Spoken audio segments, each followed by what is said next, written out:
nos van a indicar a qué nos estamos refiriendo. 120-80, ¿qué? Milímetros de mercurio. Milímetros de mercurio, correcto. Estas son las unidades que se utilizan en medicina. Esto también es igual a torr, a un torr. Y yo siempre me he preguntado, ¿por qué los médicos insisten en trabajar con esas unidades, en milímetros de mercurio o en torrs? ¿Por qué no trabajan en pascales? Pero bueno, eso, hasta el momento, ningún médico de los amigos que yo tengo me han logrado contestar correctamente esa pregunta. Siempre ponen evasivas ahí. No sé por qué, pero ellos insisten en trabajar en milímetros de mercurio. Supongo que es porque antes en eso se medían los termómetros, porque como el mercurio varía por eso, supongo que es por eso. Creo que Pero no Samuel estoy defiende seguro. su gremio. Pero antes, por ejemplo, se medían con nudos y nosotros no medimos con nudos.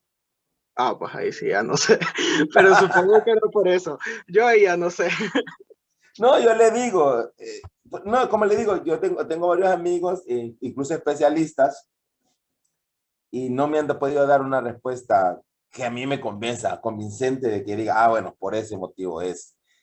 Algunos dicen de que porque el milímetro de mercurio, la unidad de presión es mucho menor que 1.013 por 10 a la 5 y que por eso lo hacen en milímetros de mercurio.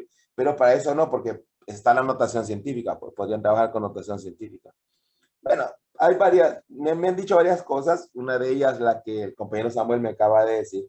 Pero bueno, nosotros no nos vamos a meter a eso, simplemente es algo que es una curiosidad que tengo. Yo soy bien curioso y siempre ando preguntando cosas cuando no la... Bien, entonces ahí tengo estas presiones 120-80 es lo que en física se conoce como presión manométrica, la presión interna que tienen los sistemas. Y ahora la presión absoluta. La presión absoluta la vamos a representar por la letra P. La presión manométrica, perdón, se representa por la P y una M. Y la presión absoluta simplemente por la letra P. Y la presión absoluta va a ser la presión manométrica más la presión atmosférica. Simplemente la sumatoria de las dos presiones. La presión manométrica más la presión atmosférica. A eso nosotros vamos a definir, eso nosotros lo vamos a definir como presión absoluta. Presión manométrica más presión atmosférica. Bien, entonces ya tengo eso de la presión. Creo que por aquí tenía ya, sí, los pascales, así está. Y ahora pues vamos a hacer un paréntesis y vamos a ver ya un tema siempre referente a esto, pero de esto vamos a salvar esta ecuación. La voy a poner aquí porque la vamos a necesitar. La presión es igual a la densidad, la gravedad por la altura. Esta ecuación la vamos a necesitar ahora nosotros para el tema que vamos a desarrollar. Bien. Supongamos que tenemos un sistema hidráulico cualquiera. Aquí tengo un sistema hidráulico con un fluido X. Puede ser agua, puede ser aceite, cualquier fluido, ¿no? Que ustedes quieran ahí. Bien, a este fluido yo voy a hacer que interactúe con un objeto sólido. ¿Sí?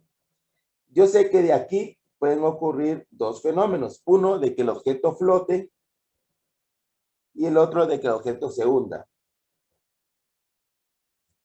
Flote o se sumerja, ¿no? Esos dos fenómenos pueden ocurrir. La pregunta es, ¿por qué? ¿Por qué los objetos flotan o por qué los objetos se sumergen o se hunden?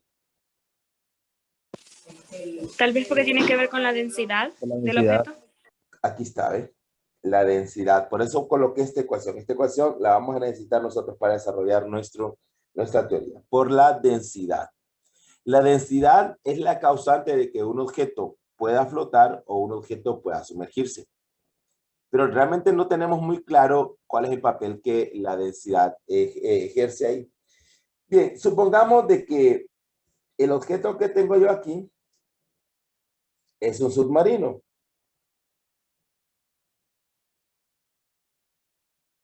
Supongamos que es un submarino. El submarino pues tiene la capacidad de poder flotar o poder hundirse. ¿Por qué el submarino puede hacer eso? Puede flotar o puede hundirse. ¿Por qué lo puede hacer? Si no me equivoco, para hundirse dejan entrar agua al submarino, si no me equivoco. Correcto. No, no se equivoca, estimada. Esa es la verdad. Creo que es Lidney la que nos dijo eso. Correcto.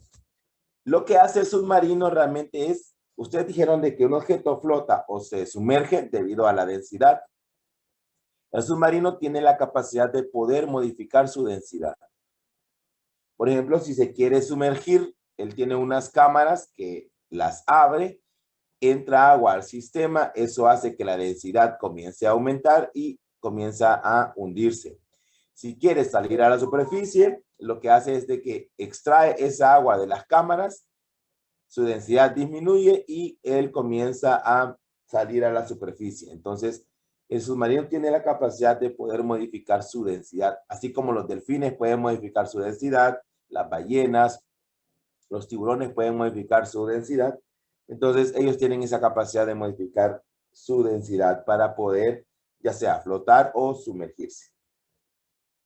Todo depende entonces, este fenómeno depende entonces de la densidad. Ahora analicemos algo. Tengo un fluido X cualquiera, no sé qué fluido es. Y aquí tengo mi objeto, ¿no? Aquí está mi objeto. Mi objeto tiene una materia.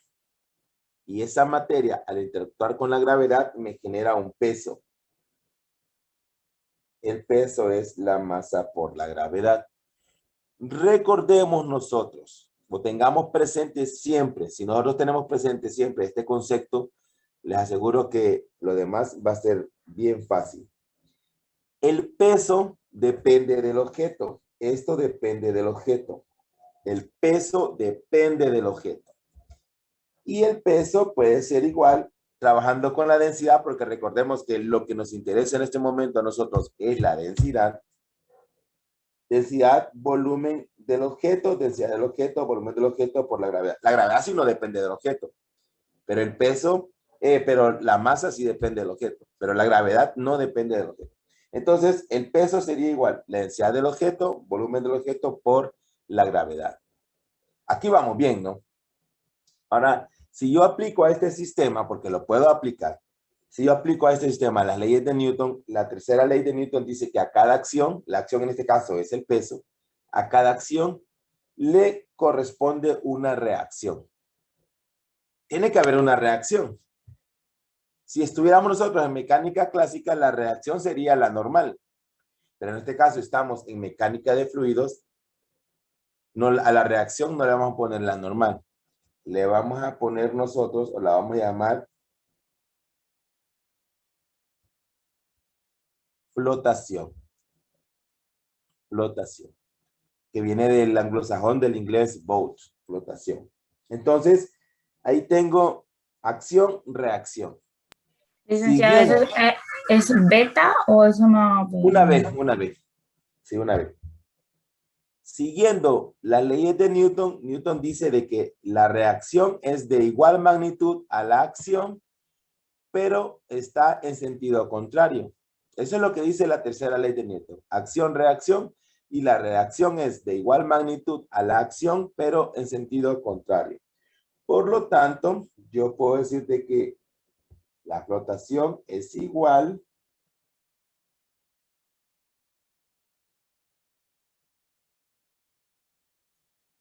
a el peso. Recuerden ustedes, el peso depende del objeto. La flotación depende del fluido. El peso depende del objeto, la flotación depende del fluido.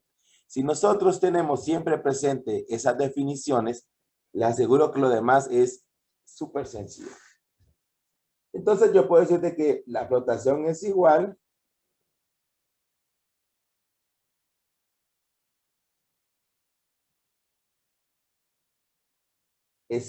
a la densidad del objeto, volumen del objeto por la gravedad.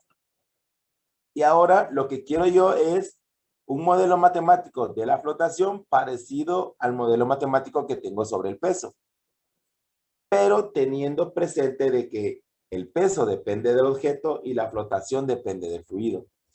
Entonces, yo voy a decir lo siguiente. Aquí tengo densidad, aquí voy a poner densidad, pero en este caso debería ser densidad del fluido. Si yo me fijo en el dibujo, como aquí tengo volumen, que es volumen del objeto, aquí el único volumen que está con el fluido es el volumen que está sumergido. Entonces aquí va a ser volumen sumergido. Gravedad, pues gravedad de gravedad. Esa sí no la puedo tocar, gravedad de gravedad. Y esto es igual, entonces, a densidad del objeto, volumen del objeto por la gravedad. Y ahí sí. Ahí tengo una ecuación, ya que la flotación, el modelo matemático de la flotación es muy parecido al modelo matemático del peso, con la única salvedad de que la flotación depende del fluido y que el peso depende del objeto. De esta ecuación hay un término que yo puedo eliminar. ¿Cuál es? Gravedad. Gravedad. Entonces me va a quedar de la siguiente forma.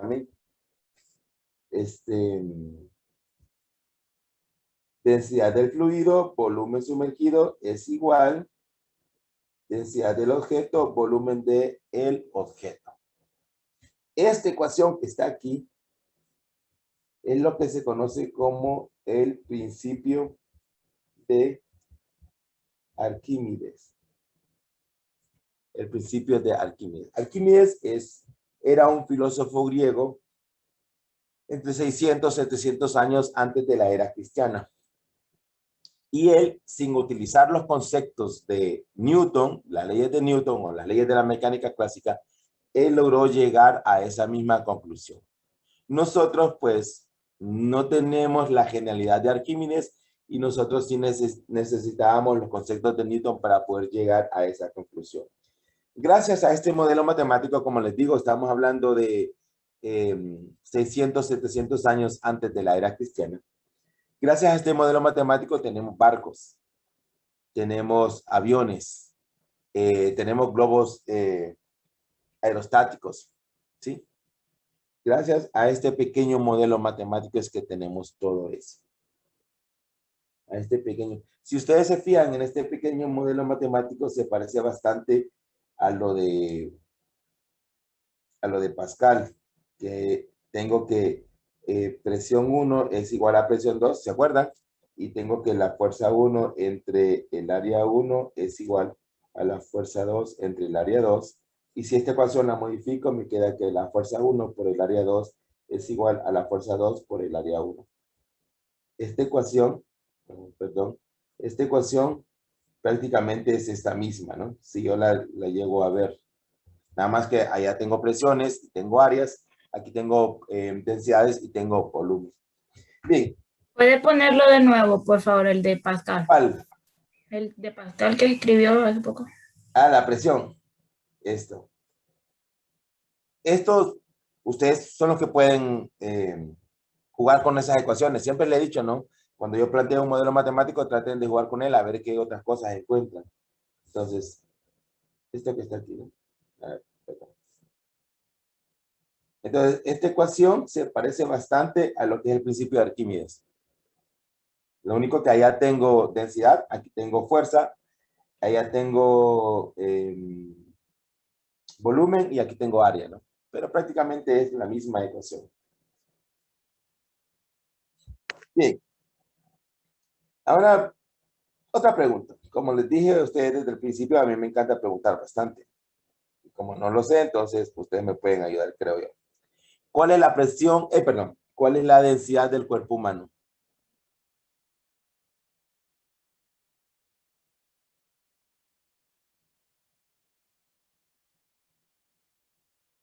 Doctores, ¿cuál es la densidad del cuerpo humano?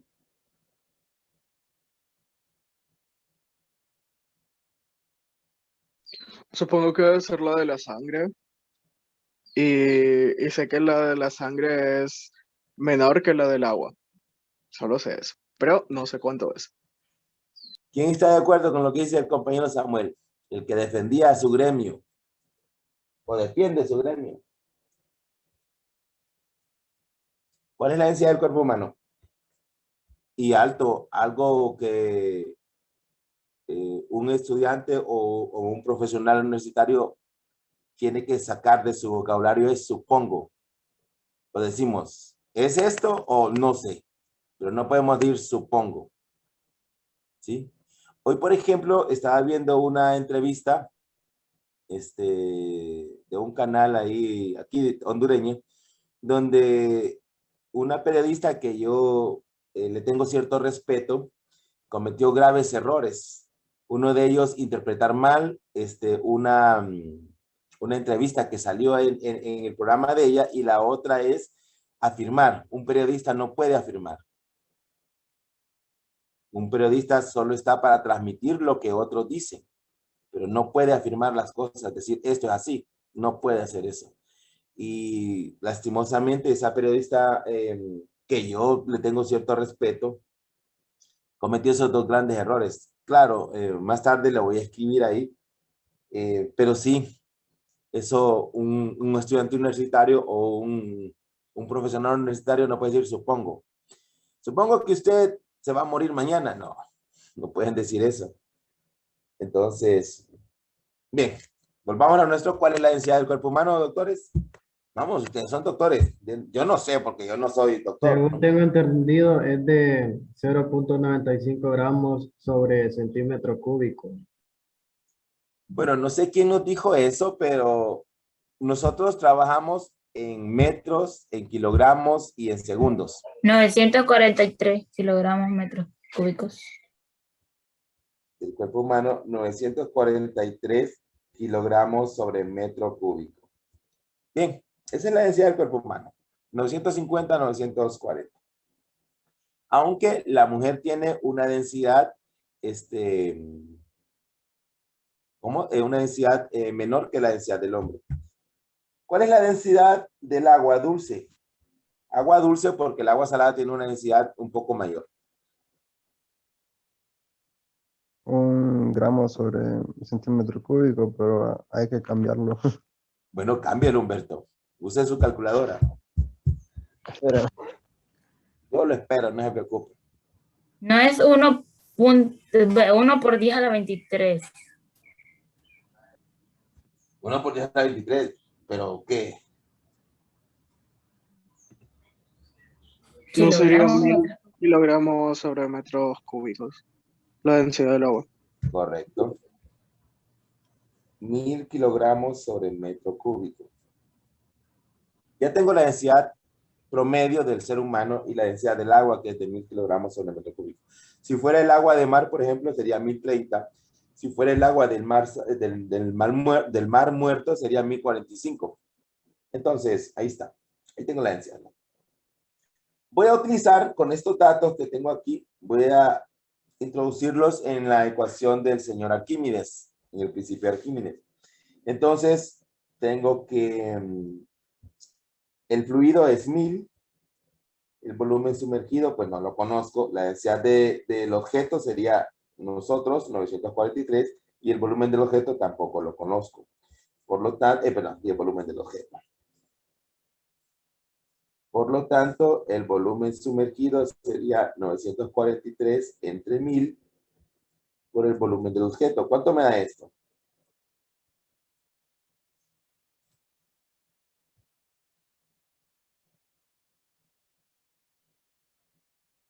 cero punto 0.943. 943. 943 volumen del objeto. Ahora saquen un porcentaje de eso.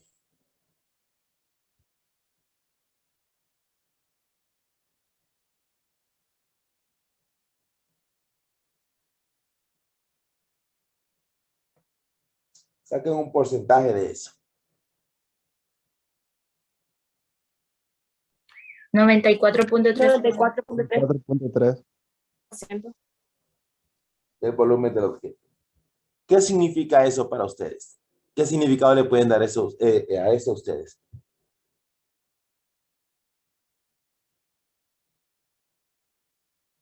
que el volumen sumergido va a ser el 94.3% del objeto. Del volumen total, ¿no? Quiere decir que prácticamente un 6% queda fuera del agua. Un 6% de nuestro cuerpo, si nosotros nos sumergimos dentro de una piscina, por ejemplo, aunque la piscina tiene una densidad un poquito mayor de 1000 porque tiene químicos, eso aumenta su densidad. Pero bien, eso me está indicando que el 6% de mi cuerpo va a quedar fuera del agua si yo me sumerjo en una piscina. Y para ventaja de nosotros, ese 6% que queda fuera del agua por lo general siempre es la cabeza. Y en la cabeza recordemos que tenemos nosotros nuestra nariz y nuestra boca. Y nosotros podemos respirar por la nariz o por la boca. O por ambas. Entonces les pregunto a ustedes, ¿por qué nos ahogamos? Porque nos entra agua en los pulmones, porque empezamos a gritar y nos estresamos, por así decirlo, entonces aumenta nuestra densidad.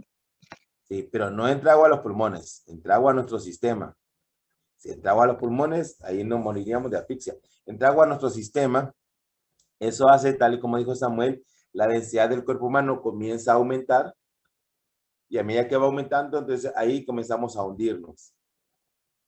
Una vez que nos hemos hundido y estamos ahogados, nuestro cuerpo comienza a flotar de nuevo.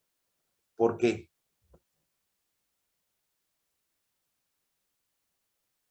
Porque se empieza a perder ya que como uno ya no sigue respirando, ya no recibe la densidad del aire. No entendí muy bien, Daniel. Si lo explica un poquito mejor. Con una persona, por ejemplo, muerta, los esfuerzos que uno normalmente hace inconscientemente se perderían, lo cual dejaría el cuerpo con menos Inerte, densidad. lo deja inerte, sí. El cuerpo queda inerte. Una vez que hemos fallecido, el cuerpo queda inerte. Ya no ejerce ninguna oposición a lo que está sucediendo. Eso estoy de acuerdo. Pero ¿por qué después de ahogarnos, que estamos en el fondo, luego comenzamos a flotar? Porque creo que el agua vuelve a irse del cuerpo. No Es que entendí. ya somos muertos. Se entrecorta, compañera, lo que está diciendo. Oh, digo yo que posiblemente el agua, una vez que estamos muertos, vuelve a salir del cuerpo. Ajá, ya entendí. Okay. ¿Y los demás qué piensan? ¿Correcto lo que la compañera dice? Yo pienso que en el proceso de descomposición, el cuerpo, tengo entendido que siempre comienza a liberar gases. Correcto, estimado. Gases. Sí. En el proceso de descomposición, nuestro cuerpo comienza a generar CO2. Eso hace que nuestro cuerpo se hinche. La gente cree que es el agua que hace que se hinche, pero realmente son los gases que hay dentro de nosotros. Se hinchan, el cuerpo se hincha. Al hincharse, entonces, su densidad comienza a disminuir y por eso vuelve a flotar. Por eso flota. Una vez que termina eso, entonces el cuerpo ahí sí comienza a hundirse de nuevo y de ahí no sale a menos que llegue alguien a rescatarlo, ¿no? A sacar el cuerpo de ahí. Entonces, vean ese proceso. Todo depende de la densidad. La flotación depende de la densidad, porque muchos de ustedes tienen el concepto que realmente depende del tamaño. Por ejemplo, si tengo un perno de acero y tengo ¿cómo se llama? Un destructor, que están hechos de placas de acero también, y si yo los coloco en el mar, pues el perno se hunde y el destructor no. Y todos dicen, ah, no, porque el destructor es más grande, entonces el área de contacto es mayor. No, es por la densidad. Todo depende de la densidad. Para que ese fenómeno ocurra, depende de la densidad. Siempre tengamos eso presente, que depende de la densidad. Otra cosa que debemos de tener presente, el peso depende del objeto, la flotabilidad depende del fluido. ¿Sí? Y ambos, tanto el peso como la flotabilidad, para que generen ese fenómeno de flotación o que se sumerja, depende de la densidad. Solamente de la densidad de los dos, del fluido y del objeto. Solamente depende de esa densidad. Bien, esto era la clase del día de hoy. Mañana